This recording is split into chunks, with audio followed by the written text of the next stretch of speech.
Chez Jeep, on a présenté le tout nouveau Cherokee de deuxième génération. On a apporté plusieurs correctifs au véhicule. On a fait une mise à jour et la plus importante, c'est la partie avant du véhicule qui a été entièrement redessinée. Ce qu'on remarque immédiatement, c'est les phares. Donc, on a retravaillé beaucoup les phares avec les LED intégrés et les lumières qui sont vraiment intégrées au bloc optique. Vous vous souvenez, dans l'ancienne génération, c'était beaucoup plus bas. J'étais moins un fan. Là, maintenant, j'apprécie davantage. Surtout qu'on donne plus de présence à la fameuse grille Jeep. Et ça, c'est une bonne chose. Alors, portion avant améliorée et beaucoup plus moderne pour le nouveau Cherokee. On ne s'est pas arrêté là. On a travaillé aussi à l'arrière. Donc, les feux arrière ont été remodelés. Et le haillon, maintenant, on peut l'avoir électrique en option. Si vous avez vu l'intérieur du nouveau Jeep Compass, vous allez voir qu'avec ce nouveau Cherokee, on a repris plusieurs éléments, notamment le design de la console centrale. Le bloc instrument reste à peu près pareil. On a de nouveaux sièges. L'espace est sensiblement pareil, mais avec de nouveaux appliqués et de nouveaux matériaux. Puis on dit que l'habitacle va être un peu plus insonorisé que par le passé. Côté mécanique, on a travaillé aussi beaucoup parce qu'on arrive avec un tout nouveau moteur 2 litres de 270 chevaux. C'est quand même assez impressionnant avec 295 livres pieds-couple. Donc, c'est toute une nouvelle motorisation. C'est une belle surprise pour le nouveau Cherokee. Il va y avoir encore le 3.2 qui va être disponible, qui permet de remorquer jusqu'à 4500 livres. Et aussi, comme motorisation de base, le 2.4 litres va être encore disponible. On dit qu'on a une nouvelle transmission à 9 rapports, ou plutôt que la transmission à 9 rapports a été améliorée. Moi, je le prends de cette façon-là. Et aussi, on a retravaillé le système 4 roues motrices. Donc, on est rendu avec un nouveau système de 4 roues motrices qu'on appelle le Select Drive 1, qui est à peu près un système de 4 roues motrices qu'on peut considérer comme all-wheel drive. Il va y avoir aussi le Select Drive 2, qui lui est muni d'une gamme basse, et le Select Drive Lock, donc un système qui permet de verrouiller le différentiel arrière. Alors, 3 boîtiers de transfert pour ce qui est du système de traction intégrale. C'est quand même impressionnant, dépendamment de ce que vous faites avec votre véhicule. Il va y avoir aussi d'autres versions, donc des versions plus hors route. Et bien sûr, vous allez pouvoir choisir différentes couleurs parce qu'on ajoute aussi de nouvelles couleurs. Alors, belle modification pour le rendu 2019 de ce tout nouveau Jeep Cherokee.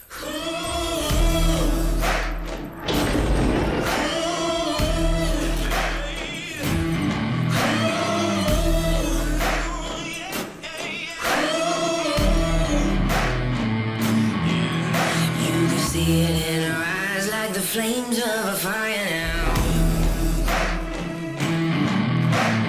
Breaking through walls just to watch us go.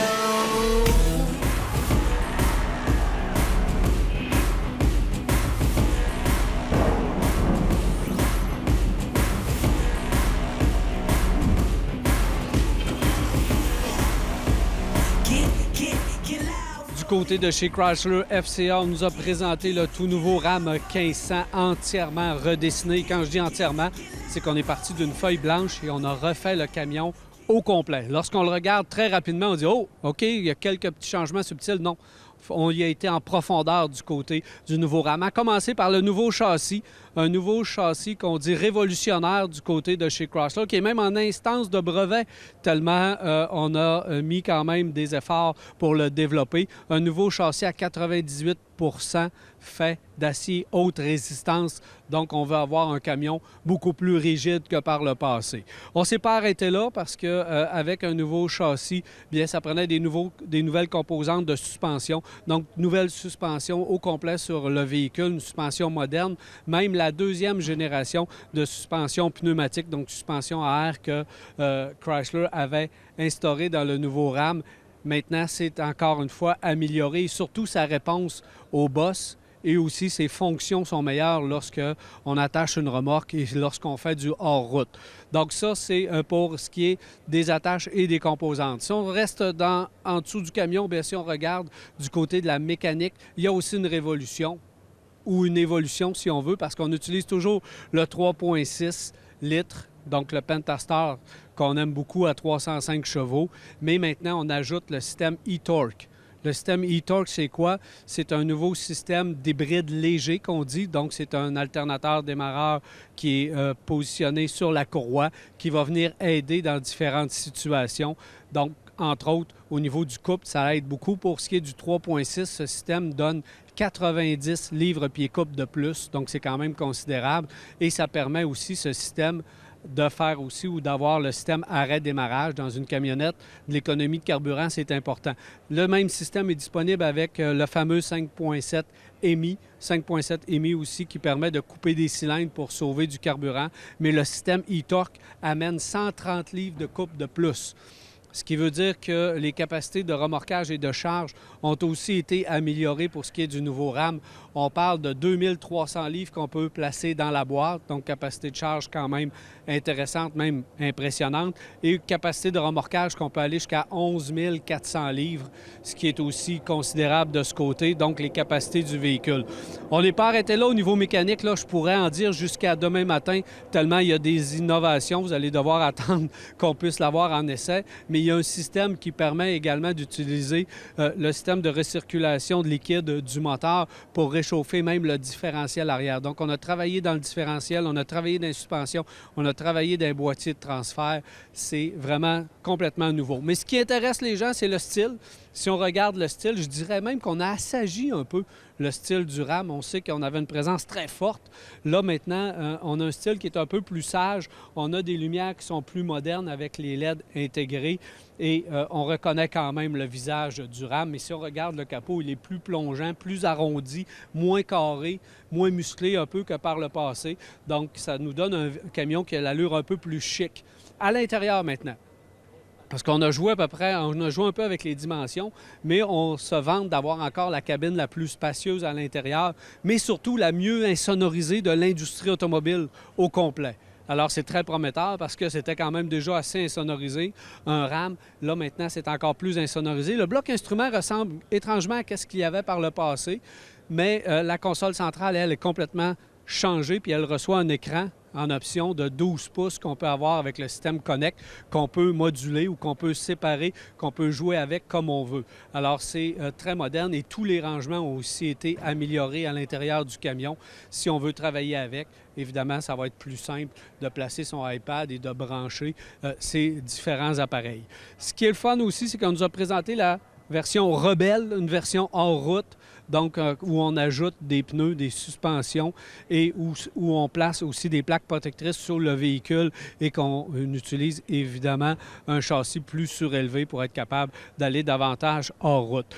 Aussi au niveau de la boîte, on a travaillé très fort. Le haillon aussi, on a travaillé très fort parce qu'on a une assistance, oui, à la descente et à la montée également des attaches à l'intérieur de la boîte. On utilise aussi différents matériaux parce que le camion est 225 livres plus léger que par le passé, donc c'est aussi de l'économie de carburant, mais c'est parce qu'aussi on utilise de nouveaux matériaux comme l'aluminium sur le véhicule et différents composites également pour la construction du véhicule. Alors, nette amélioration, on a changé le RAM au complet et la guerre est ouverte, évidemment, avec GM et Ford. Ce qui est le fun à Détroit, c'est que souvent, on peut voir les choses sous un angle un peu différent. J'ai ici le tout nouveau châssis du RAM et il y a plein de caractéristiques intéressantes à regarder de près. D'abord, les différentes couleurs, c'est différents types d'acier, haute résistance, ultra haute résistance et résistance avancée. Donc, on utilise différents termes pour dire que c'est de l'acier très haute résistance. Donc, on voit qu'on a un nouveau châssis hyper rigide, bien construit. Et il y a des points intéressants comme le système ici de contre-vibration.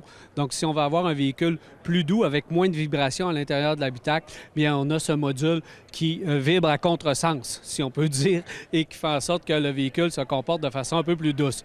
Des points intéressants, oui, on a parlé de l'acier haute résistance, mais on voit aussi de l'aluminium. Si on regarde les composantes de suspension, on voit qu'on utilise beaucoup d'aluminium aussi, donc une construction beaucoup plus avancée. On voit le gros amortisseur ici.